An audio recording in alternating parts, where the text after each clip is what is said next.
the CFO was telling me on a call, it really does seem to be about the iPhone 7 Plus and a skew towards that higher priced phone. You know, absolutely. iPhone sales make up the majority of Apple's revenue at this time. And while, we look at global smartphone subscribers, that number is going to grow about 50% over the next 5 years, so that's a big number.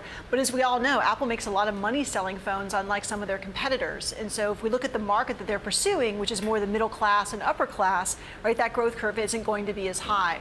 So when you take all of that into account, it's doubly impressive, the numbers that they've posted for 2016. I was speaking to Luca Maestri, who's the CFO, and what also really was coming across was they're doubling down on the services area in particular. They say they're going to double the size of this particular unit, which on a standalone basis is as big as a Fortune 100 company. They say they're going to be doubling that over the next 4 years. How much do you think services is the right bet for Apple? I think it's absolutely the right bet. Certainly until they start selling other home appliances like refrigerators or cars, there's only so many smartphones, Apple TVs, and smartwatches you can sell.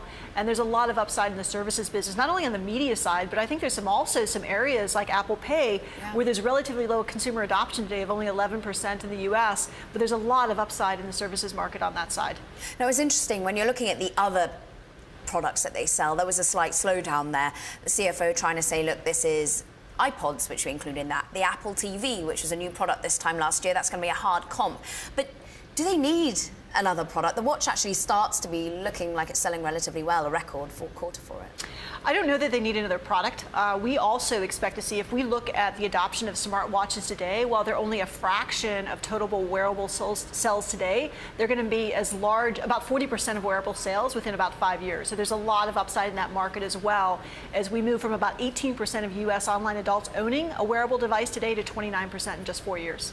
I think what also struck me was the lack of a mention of China this time round, particularly from the CFO. He said Brazil's going really well, Turkey's going really well. China does seem to be a slowdown area. Are they right to be focusing so much on China or switching attention to India a little bit more? So I go back to the point is Apple makes a lot of money selling phones. They're profitable and they want to sell phones profitably. And you have to look at the markets where there's the most upside. And in a market like China that's very crowded with low-cost Android producers, that's a tougher market for them. But I think they've done well, so far. But not where their biggest growth will probably come from. And would India be the right sort of country, given that, the average earnings power in India is less than China? Do they have as much of an opportunity in that country, do you think? So I think there's almost more of an opportunity in India. If we look at the growth in smartphone adoption in China, that'll grow by about 50% over the next 5 years. But in India, that will almost double. And if you look at each of these markets of about 1 billion people, the middle class and the upper class are still very, very large markets, even bigger than the United States in each of these markets. A lot of upside.